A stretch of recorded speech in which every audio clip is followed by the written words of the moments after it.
meus pais, mas que eu sempre chego atrasada. Opa, gente, peraí. Ai, gente, perdão.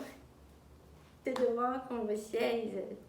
Desculpa a hora que eu fui comprar umas coisinhas, né? Se sempre aparece na hora que eu vou comprar umas coisinhas, já notaram isso? Cada vez que eu saio pra comprar umas coisinhas com meus dinheirinhos que eu consigo ganhar durante a semana, vou lá comprar. Eu vou mostrar pra vocês, me falaram que tinha promoção, sabe como é que é promoção, né? Promoção a gente sempre gosta. Aí eu dei um pulinho ali na coisa onde vende frutinha, vai comprar, porque essa quarentena a gente come demais, e aí de vez em quando umas frutinhas faz bem, né? Aí eu fui buscar um moranguinho, busquei banana, busquei uma moranga, e eu busquei também me disseram que a cenoura, agora eu me dei conta que a cenoura é uma cor meio estranha, né? Uma cenoura meio rosa, mas estava na promoção, né? Então, tá, deixa eu falar um pouco com vocês. Eu disse pra vocês que eu ia voltar, né? Gente, eu tô cada vez mais bonita. E tô cada vez escolhendo o modelito melhor para ir no supermercado, né? É que hoje eu não ia no supermercado, hoje eu ia na fruteira. É diferente, daí fruteira tem um pessoal de outro nível, né? Daí a gente tem que ir mais bem vestida, né? Aí eu vim aqui hoje conversar com vocês de outra escola literária. Eu disse que eu ia voltar, que eu tô estudando com a minha irmã, né? Se é que de quarentena a gente tem que aproveitar para estudar, gente. Vocês estão estudando? Estão estudando, né? Duvido que vocês estão estudando, mas tem que estudar, gurizada. Faz que nem eu tô estudando, tô aprendendo um monte de coisa. E uma das coisas que eu aprendi com a minha irmã essa vez, agora, esses dias que a gente tá conversando, é sobre o barroco. Quando ela me falou barroco, eu pensei, gente, o que a gente fazia naquela época, né? Fazia o quê? Pratinho de barro, bonequinho de barro, que é só o que eu fazia na minha infância. Na minha infância era uma pobreza, uma tristeza. Daí a gente fazia as coisas, fazia comidinha de barro. Só que a gente não comia, tá? O bando de retardado. Não acho também que a gente era tão tonto assim de comer as coisas de barro, né? De vez em quando dava vontade, porque não tinha muito o que comer, dava vontade de comer as comidinhas de barro. Mas a gente não comia, tá? A mamãe dizia que não era pra comer, a gente não comia. Aí eu vim falar com vocês um pouquinho sobre o barroco. Daí é que eu descobri que o barroco não tem nada a ver com barro. Tem e não tem, né? Mas vamos pensar um pouquinho, vamos começar. Sempre que ela me falou que a gente sempre tem que pensar que essas escolas literárias, pela nossa colonização, pela descoberta do Brasil, as escolas literárias sempre vieram com influências da Europa, de Portugal. E aí a gente vai ver que lá em Portugal, vamos dizer assim, que inicia esse tal de barroco mais ou menos em 1580. Então ele é conhecido também, é importante a gente lembrar, que ele é conhecido também como seiscentismo, porque já estava quase indo para 1600. E aí, também em 1580, tem a morte de Camões, né? Luís Vaz de Camões, grande escritor português, né? Que ela me contou, a gente até leu algumas coisas juntas. Esse período que está acontecendo no Brasil, lá também, ao mesmo tempo, que está acontecendo o barroco em Portugal, no Brasil tem todo um processo de colonização, né? Para quem não sabe ainda, foram os portugueses que nos descobriram, né? E o Portugal, muito preocupado com muitas outras coisas, além de descobrir o Brasil, eles estavam numa disputa muito grande por território, por terras e tudo mais, entre holandeses e espanhóis também. E aí eles estavam numa crise econômica e política enorme nesse período em que o barroco surge, que foi ali em 1580, um pouquinho depois também, tá? O Portugal, nesse período, estava sob domínio espanhol. E aí tem toda aquela disputa de terras que a gente conhece, da história, entre portugueses e espanhóis. E até que Portugal consegue a sua independência lá em 1640. Aí é onde o Portugal consegue se estabilizar enquanto país, tá? O que acontece? Toda uma coisa o barroco vem com toda uma crise que tem em toda a Europa, entre uma disputa muito grande entre o teocentrismo e a antropocentrismo. De novo isso. De novo essa papagaiada, porque cada escola literária que ela me conta tem uma coisinha entre teocentrismo e antropocentrismo. Essa briguinha, ninguém se decide, né? Bom, eles estão então nessa crise muito grande na Europa inteira e não é diferente de Portugal. E o barroco vem para auxiliar a refrescar um pouquinho essas coisas, principalmente no campo religioso, tá? E aí nesse período também está acontecendo toda a questão da reforma protestante, de Martim Lutero. A Igreja Católica perde um pouco de força, né, nesse período na Europa, e aí se precisa então com uma arte tentar resgatar essa disputa entre o que é profano e o que é religioso, o que é importante, o que é de Deus, o que é de homem, tá? Bom, lá em Portugal, o barroco, ele vem com algumas características que não serão diferentes do Brasil quando ele chega aqui, tá? Então, eu exagero em detalhes, exagero em tudo, exagero na literatura, na escultura, na arte em geral, muitos detalhes, minúcias de detalhes. Tem uma temática religiosa muito grande e profana também, porque daí veio antropocentrismo quanto o teocentrismo, né? E a gente vai ver uma dualidade muito grande do homem enquanto ser humano. Ele não sabe exatamente o que ele quer e o que ele é, tá? Essa dualidade que o homem tem é entre o divino e o terreno, entre céu e a terra, entre Deus e o diabo, entre o céu e o inferno. E aí entra uma outra coisa que vocês já estudaram também com a minha irmã, lá no primeiro ano. Figuras de linguagem. Quem é que lembra das figuras de linguagem? A antítese. O que era antítese mesmo? Hein? Ai, tá todo mundo tão calado, só eu falo nessa história. Só eu falo quando eu venho conversar com vocês, né? Mas tudo bem, eu lembro. Antítese vem de antônimo, contrários. Então, algo contrário, ok? Então, as figuras de linguagem aparecem muito, porém, a antítese é a mais característica desse período, tá?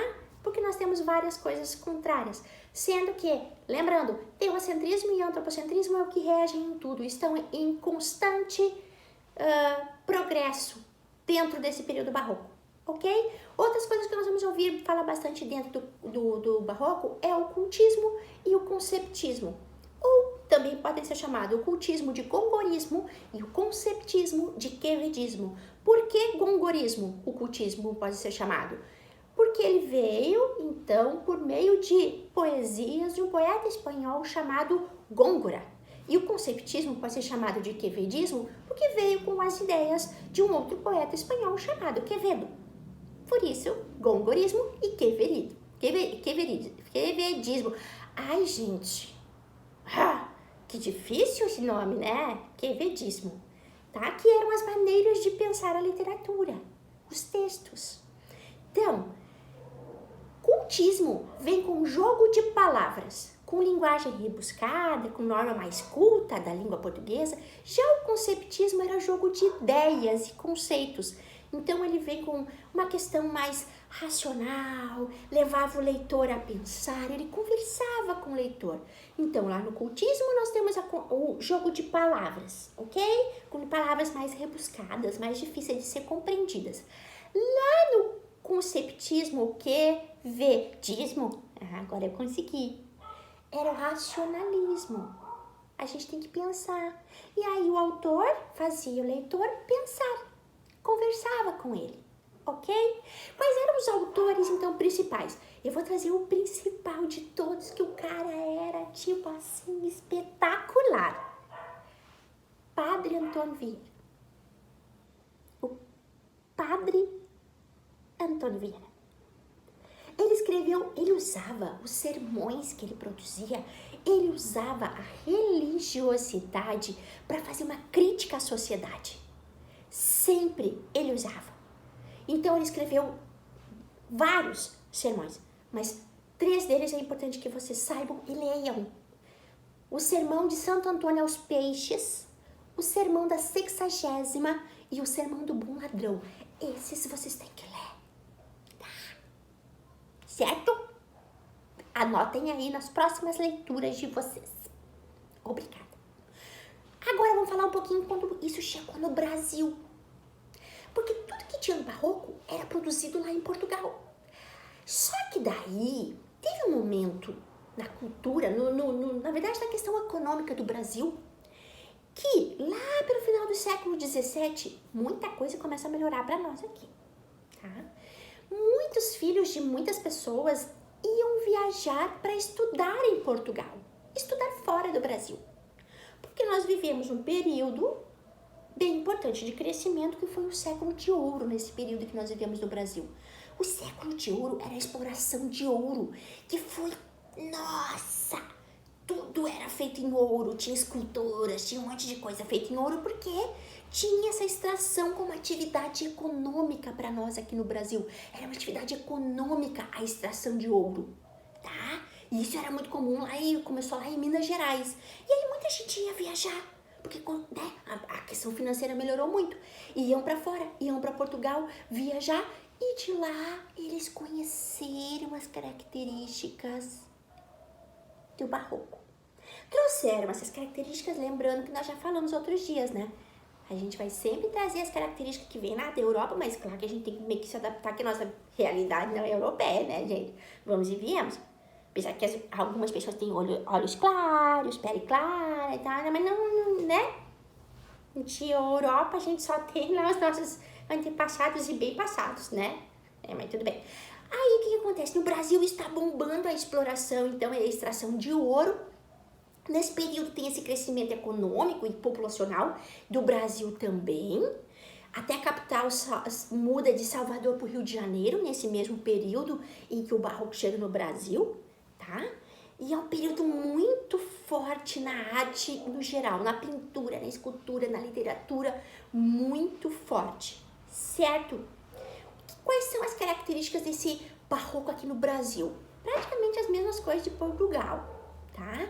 Uma linguagem dramática, racionalismo que a gente vê lá no conceptismo. O conceptismo e o cultismo continuam presentes no barroco brasileiro. Tem o exagero, o rebuscamento, as figuras de linguagem continuam ali, estão nas nossas obras também. A união do religioso com o profano, a arte dualista, lembra o dualismo que eu falei pra vocês? É mais ou menos assim.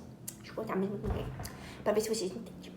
O dualismo do homem era assim: durante o dia, estava eu lá na igreja rezando, orando, Senhor Jesus amado, me abençoe, Senhor, eu lhe peço, papapá. De noite, meu bem, balada, fazendo tudo tinha vontade enquanto ser humano. As criaturas esqueciam que tinha Deus, esquecia das coisas que era certa e errada, chegava de noite ninguém enxerga, né? Aí tudo podia. De noite tudo podia. Por isso a dualidade. É como se as pessoas tivessem uma dupla personalidade no barroco, né? Nesse período. As pessoas não sabiam, porque como foi uma transição muito grande entre o profano e o religioso, as pessoas não sabiam o que queriam fazer da vida. Não sabiam se era religioso ou se era da vida, né? Ou se era da night. Mais uma palavra que eu aprendi em inglês, night, que aquele dia eu falei pra você que eu sabia falar love, agora eu sei falar night, viu? Então as pessoas tinham essa dualidade muito grande, tinha valorização dos detalhes, valorização dos detalhes em tudo, né, na nossa arte em geral, né, então pra ver que as características de Portugal e Brasil não vão mudar muito, certo? Autores, que nós tínhamos lá o padre, que nós falamos do padre. O padre que usava sermão para dar nos dedos da criatura. Aí disse, ai, eu sou padre, eu vim dar um sermão. Chegava ali, pá, dava um sermão. Ai, que legal, deveria ser legal isso, né? Porque daí dizia assim, viu? Eu sei, isso é pra ti. E não podia dizer nada, tá? Mas vamos para os autores do Brasil, né? Autores no Brasil. Bento Teixeira, com uma obra muito, muito, muito, muito importante, que é a Prosopopeia, que foi escrita lá em 1601, muito importante no nosso período literário, no Barroco. Tá? E na escultura e na arquitetura, tenho certeza que vocês sabem, que vocês já devem ter visto na aula de arte, com a pro de arte, Aleijadinho. Tenho certeza que vocês já viram sobre Aleijadinho. Então, outra característica muito forte dentro do Barroco e os principais autores. Certo, minha gente? Eu espero que vocês tenham entendido um pouquinho. Eu vim só para contar assim, né? O mais, aquilo que é muito importante que a gente saiba sobre o barroco. Porque a gente tem que ter um pouquinho de cultura, né? A gente tem que se aprender. Por isso que eu tô estudando com a minha irmã. Pra ver o que eu consigo aprender. Eu acho que eu já aprendi bastante coisa, né? Um monte de coisa que eu contei pra vocês agora.